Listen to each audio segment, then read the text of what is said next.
Bonjour, cette activité 4 repose sur le principe de proportionnalité.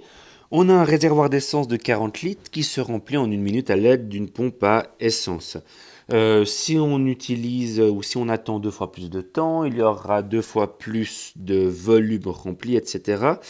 Euh, il faudrait préciser qu'en fait cette pompe, c'est vrai que c'est un petit manque peut-être, que cette pompe remplit, on va dire, de manière linéaire, de manière graduelle.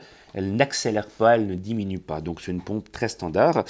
Une fois qu'on a vu que c'était un problème de proportionnalité, on peut utiliser évidemment un tableau de proportionnalité ou faire un tableau de proportionnalité simplifié avec juste la méthode des petites flèches, c'est-à-dire qu'on a le volume, 40 litres, qui correspondra à un temps d'attente de 1 minute. C'est marqué dans la donnée.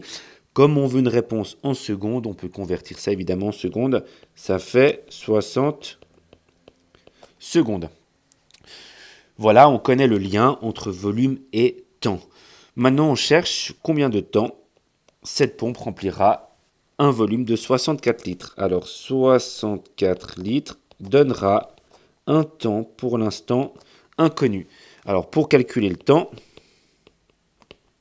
règle de 3, ce nombre fois ce nombre divisé par ce nombre, c'est-à-dire 64 fois 60 divisé par 40. Et là, alors aussi de tête, c'est pas évident, mais les choses vont se simplifier énormément. Première simplification qu'on peut faire, on peut simplifier, je vais peut-être utiliser une autre couleur pour la simplification, une autre couleur, par 10, c'est-à-dire que ce 0 tombe, ce 0 tombe. Il reste un 6 et au numérateur et un 4, je peux le simplifier par 2, c'est-à-dire que ce 6 devient un 3 et que ce 4 devient un 2.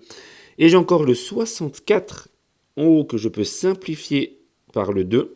Donc le 2 devient 1 et le 64 devient un 32. Au numérateur, il ne reste plus que le nombre 1. Pardon, au dénominateur, il ne reste plus que le nombre 1.